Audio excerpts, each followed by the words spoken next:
You know Lieutenant General Mkhwanazi, you know him quite well. Tell us a little bit about that and whether you have a relationship with him.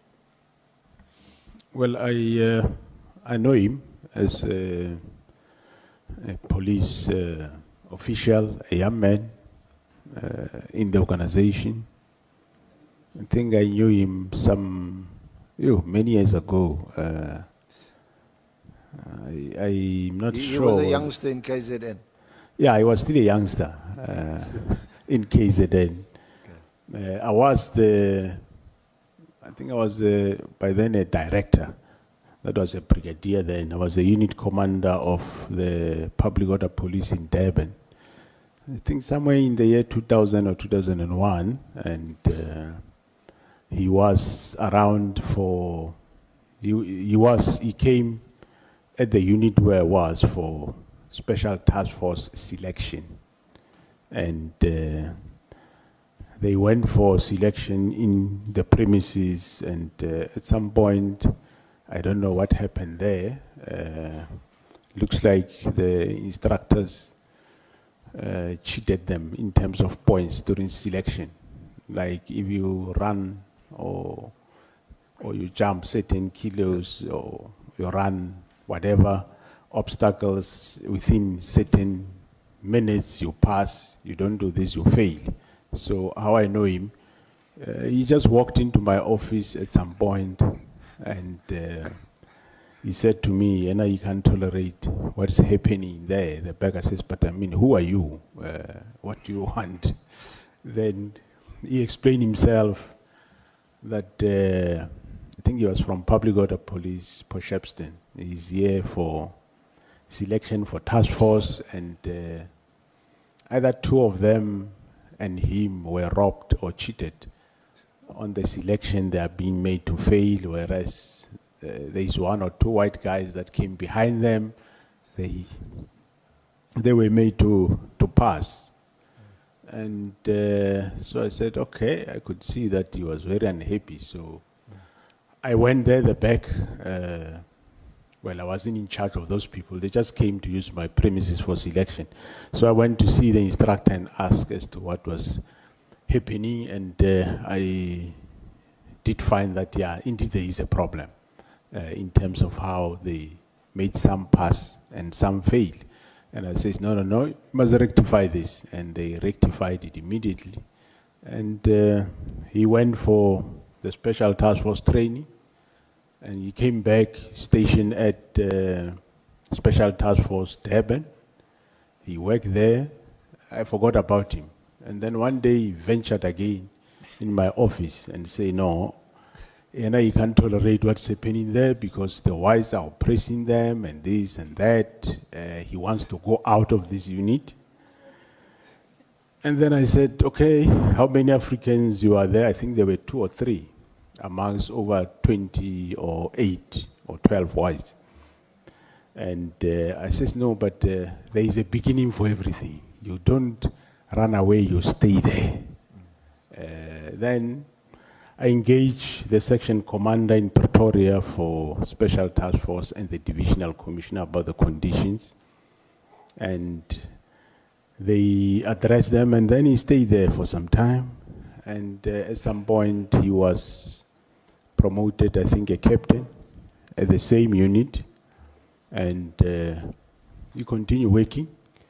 And later, I think he was promoted. I don't know whether he was promoted. He became a lieutenant colonel. I'm not sure, but I suspect he might have moved from captain to colonel.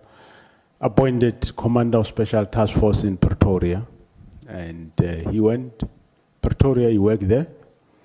And at some point, he came to say, no, he's tired of this discrimination. He wants out of this thing.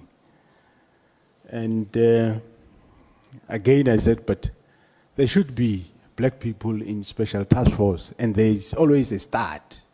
If those that we start with, you run away, and we can't tolerate this. And he referred to me, other people, like the guy he found in Durban, that guy is there in Durban, he's not moving anywhere, he's working nicely there, so why can't I be like him?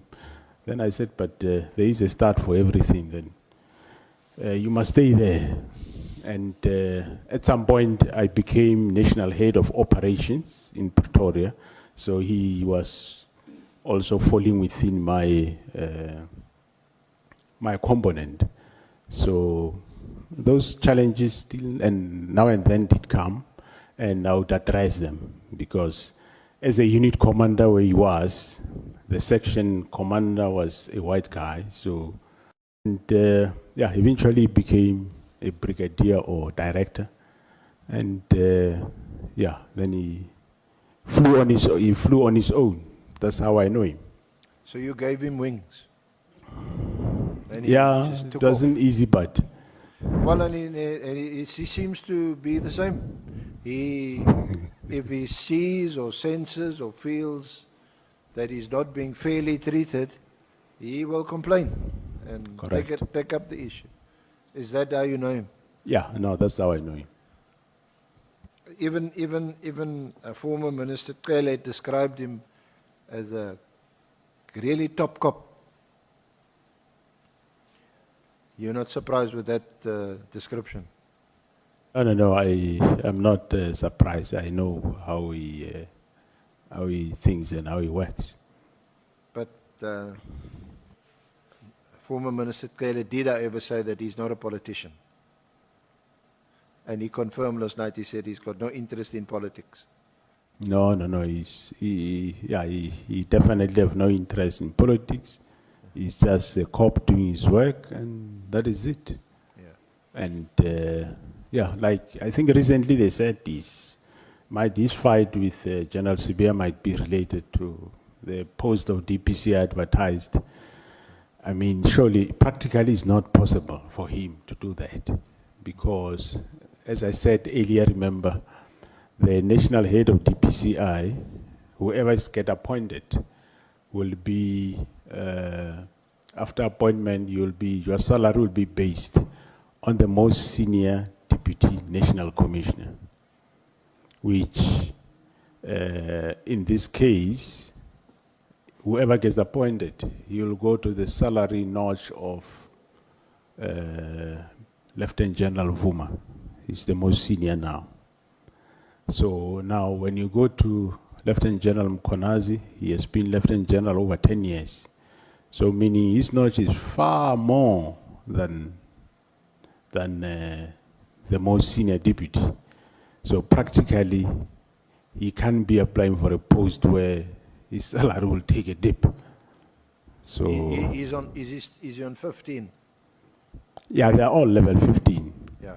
but the salary notch will differ. But within the grade, there are notches. Correct, yes. Yeah. And you're still a higher notch than him. You're still a higher notch than Lieutenant General Mkhwanazi. That's correct, yes. But that was also the case in 2011, when he was appointed as the acting national commissioner. You were one of the deputy national commissioners. You recall that?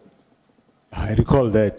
So this, I wouldn't call him a boy, this youngster who ran into your office, he said, hey, I ran 11 seconds, but they put on my form I ran 12, 13 seconds.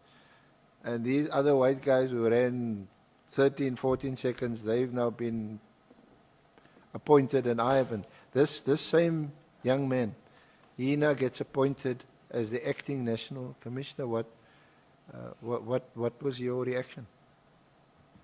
Well, it was quite surprising, perplexing. I mean, how did it... there were deputy national commissioners. You go and take a major general, and he wasn't long a major general for that matter. He was fairly new in that rank, and appointed a deputy national commissioner.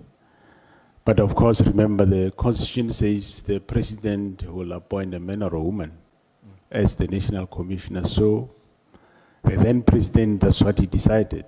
The problem was, we are lieutenant generals. We have an acting national commissioner. He's here in front of us.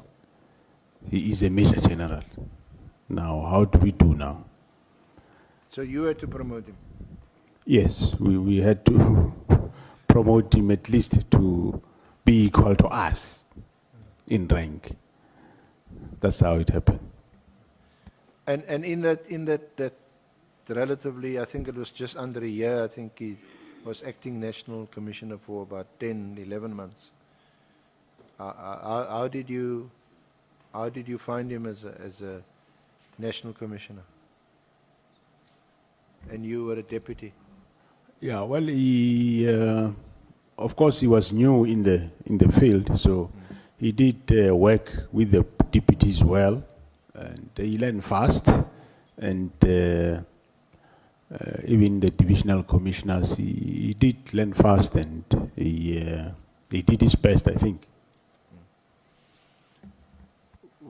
You know now, of course, after many years as a fact, but did you know what the reason was that he then asked to be relieved of that acting appointment? Yeah, well, he told us that the way he was asked, or the way he was treated by the then minister, he didn't like it. Whatever they said he must do, he didn't like it, so he said they would rather part ways so that he go back where he was. So, yeah, he alleged, and I think we know some of the detail of that. And, out of respect, I don't want to explore that. It's also not particularly relevant to our terms of reference. But it seems he alleged ministerial interference. So he appears to be a man of principle. Is that how you got to know him, Lieutenant General Mkhwanazi? Yeah, no, that's how I understood him that time and now, yes. That they differed on that, and he walked away. Thank you. Honorable Chair, is this a convenient time to take a lunch break? Yes, I wanted to say that when you finish this part, it's 1 o'clock, we must break for lunch.